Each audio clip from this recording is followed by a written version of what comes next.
Hello student, welcome to my channel. You are watching Sony Edupreneur Academy. Today in this video, I am going to cover the Lucent General Knowledge, Chapter 5, Indian Economy. This is the first part of the Indian economy. In this module, I am going to cover the three chapters. First, highlights of Indian economy, economy and economics, characteristics of Indian economy. So let's begin.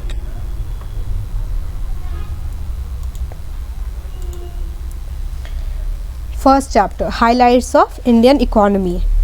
The first point, the growth rate of gross domestic product GDP at constant 2011 to 12 market prices is estimated at 7.3% in 2014 to 15 provisional estimates. The growth of GVA, that is gross value added, at basic price for agriculture and allied sectors, industry sector and service sector are estimated at 0.2%, 6.1% and 10.2% respectively in 2014 to 15 as compared to the corresponding rates of 3.7%, 4.5% and 9.1% respectively in 2013 to 14. Second point, overall growth in the index of industrial production IIP was 2.8% as compared to 0.1%, that is minus 0.1% in the previous year. Third point, in the year 2014 to 15, 8 crore infrastructure industries in 6 sectors, crude oil, natural gas, refinery products, fertilizers, cement and electricity grew by 3.6% as compared to 4.2% growth in the previous year. Foreign exchange reserves were US $352.5 billion at end May 2015 as compared to US $341.4 billion at end March 2015 and US $312.4 billion at end May 2014. Fifth point, as per the provisional accounts released by the Controller General of Accounts for 2014 to 15, fiscal deficit was 4.0% of GDP and revenue deficit was 2.8% of GDP. 6. The growth rate of GDP at constant 2011 to 12 market prices is estimated at 7.3% in 2014 to 15. Provisional estimates as compared to 6.9% and 5.1% in 2013 to 15 and 2012 to 13 respectively. 7th point, the growth rate of gross value added, that is GVA, at constant 2011 to 12 basic prices for agriculture and allied sectors, industry sector and service sector are estimated to be at 0.2%, 6.1% and 10.2% respectively in 2014 to 15 compared to the corresponding rate of 3.7%, 4.5% and 9.1% respectively in 2013 to 14.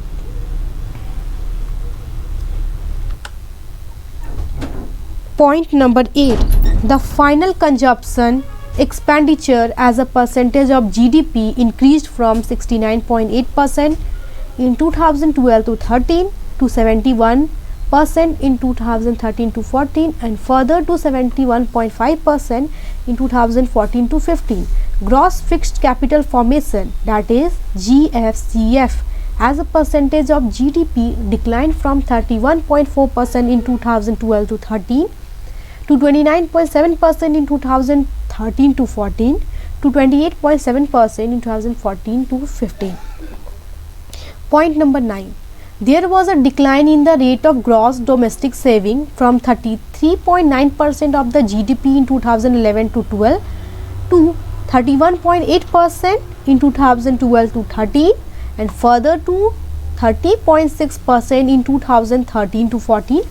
This was caused mainly by the sharp decline in the rate of household physical savings. Point number 10.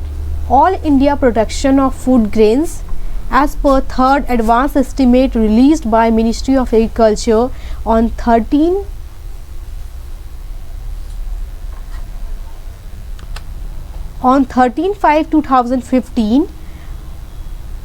Production of total food grains during 2014 to 15 is estimated at 251.1 million tons compared to 265.6 million tons in 2013 to 14 and 257.1 million tons in 2012 to 13. Point number 11. The number of telephones subscriber in India increased to 9,999.7 million at the end of April 2015. The overall tel density in India stood at 79.6 at end April 2015. The urban tele density was 149.1 and the rural tele density was 48.4.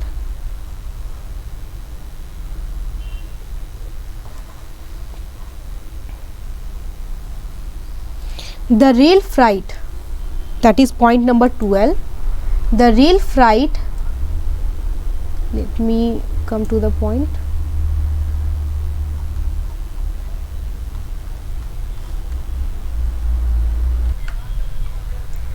Point number 12. The rail freight tons originating grew by 4.2% during 2014 to 15.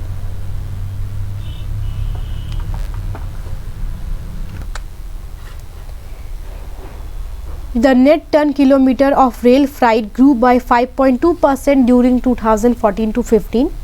Total revenue from commodities increased by 12.2% in 2014 to 15. Point number 13. The total installed capacity for electricity was 272,503.0 MW as on 31st May 2015, of which the share of thermal, hydro, renewable and nuclear sources was 69.5%, 15.3%, 13.1% and 2.1% respectively. Point number 14. Current account deficit CAD narrowed sharply to $27.9 billion, 1.3% of GDP in 2014 to 15 from $32.4 billion, 1.7% of GDP in the previous year. Point number 15. Net capital inflows increased to $89.3 billion, 4.4% of GDP in 2014 to 15 from $47.9 billion, 2.6% of GDP in 2013 to 14, owing largely to higher net inflows of FDI, portfolio investment and NRI deposits. Point number 16.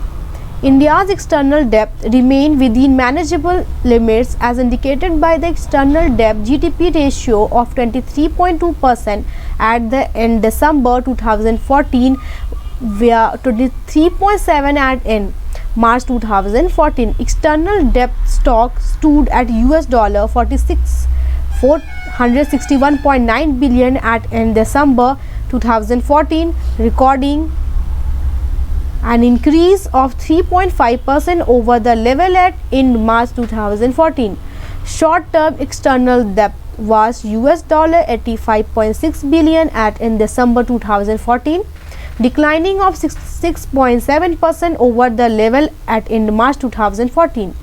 Long-term debt accounted for 81.5% of the total external debt at end December 2014, 79.5% at in March 2014. Point number 17. The average WPI inflation rate for the last 12 months, June 2014 to May 2015, was 0.6% as compared to 6.2% during the corresponding period last year. Point number 18. The budget estimates the fiscal deficit for 2015 to 16 is 3.9% as compared to 4.0% in 2014 to 15 provisional actual. The budget estimates for revenue deficit for 2015 to 16 is 2.8%, the same as the provisional actual in 2014 to 15. Now we come to some major economic decision that was taken in 2015 in the month of May. We continue the point number 18. The central government notified 1st June 2015 as the date from which the rate of service tax of 14% would become applicable. The provisions levying education cess and secondary and higher education cess would also cease to have effect from same date, as the same would be subsumed in the service tax ratio of 14%. Point number 20. This is long one. The Union Cabinet has given its approval to review of foreign direct investment (FDI) policy on investments by non-resident India (NRI) persons of India origin (PIO) and overseas citizen of India (OCIs). The decision that NRI includes OCI card holder as well as PIO card holder is meant to align the FDI policy with the stated policy of the government to provide PIOs and OCIs parity with NRIs in respect of economic, financial and educational fields. Further, the decision that NRIs investment under Schedule 4 of FEMA, transfer of issue of security by person resident outside India, regulations will be deemed to be domestic investment made by resident is meant to provide clarity in the FDI policy, as such investment is not included in the category of foreign investment. The measure is expected to result in increased investment across sector and greater inflow of foreign exchange remittance, leading to economic growth of the country. Point number 21. The Union Cabinet gave approval to allow the Real Estate Investment Trust (REITs) as an eligible financial instrument or structure under the Foreign Exchange Management Act (FEMA) 1999. Point number 22. High-level committees on direct tax matters headed by Justice A.P. Shah was constituted to examine to levy of MAT on FIIs for the period prior to 1/4/2015. The committee will also examine the related legal provisions, judicial, quasi-judicial pronouncements and relevant aspects.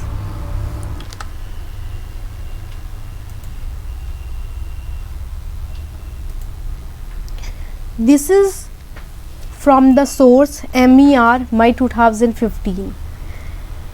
Now we come to the second chapter of this loose and general knowledge book, Indian economy. Second chapter is economy and economics. Let's continue. Economy. The definition of economy. It is the state of a country or region in terms of production and consumption of goods and services and the supply of money. The definition of economics.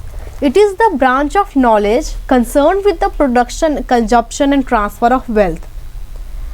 Now the type of economic system. There are major 4 primary types of economic system in the world. Here are 4 names. First is traditional economic system. Second, command economic system. Third, market economic system. 4, mixed economic system. Let's define it one by one. Traditional economic system. A traditional economic system is the most traditional and ancient type of economy in the world. Products and services that are direct result of their beliefs, customs, traditions, religions and etc. are produced in this system. There are certain elements of a traditional economy that those in more advanced economies such as mixed. Command economic system. Second one.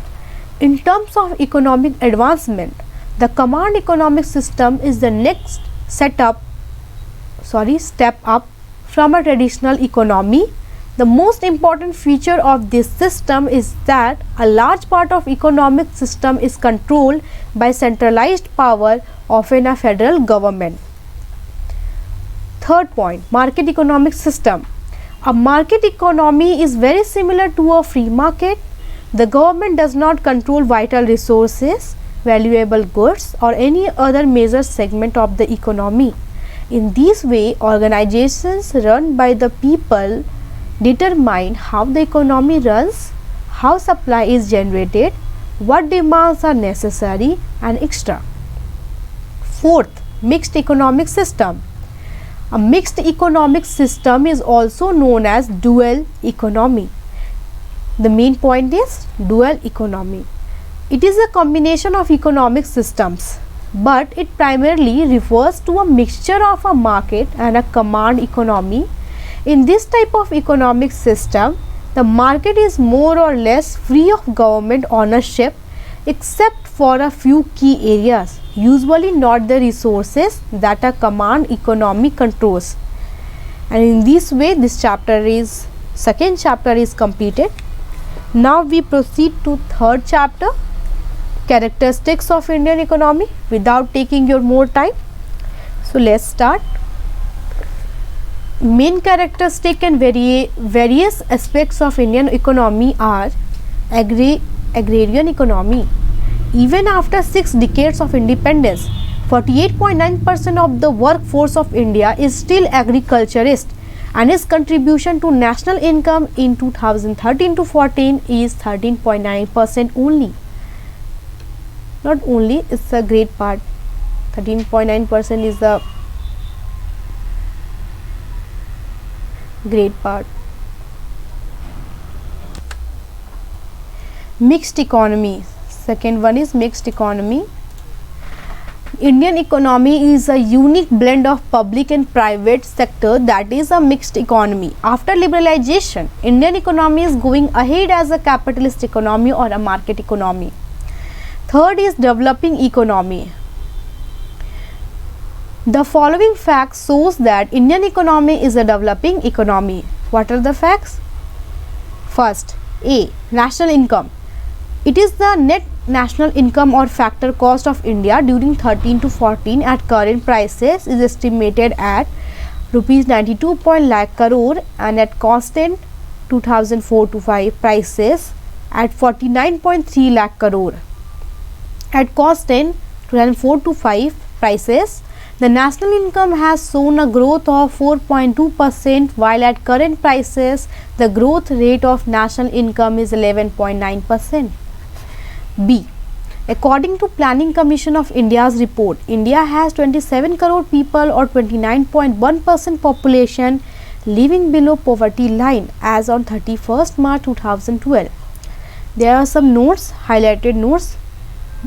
BPL. According to the Rangarajan Committee, 30.95% people in rural areas and 26.4% in urban areas, as compared to 25.7% and 13.7% respectively as per the Tendulkar methodology, were below the poverty line in 2011 to 12. This is the source from the IE 4 July 2015. C. Level of unemployment is very high. Unemployment in India is mainly structural in nature because the productivity or the productive capacity is inadequate to create sufficient number of jobs. There is an acute problem of disguised unemployment in the rural areas. A person is considered employed if she or he works for 273 days of a year for 8 hours every day. Savings are low in India due to low national income and high consumption expenditure. The low saving results in shortage of capital formation. Capital is an important factor of production. E. India is the second most populated country of the world. Who is the first? The first is China. During the 2001 to 2011, population increased by 17.69%.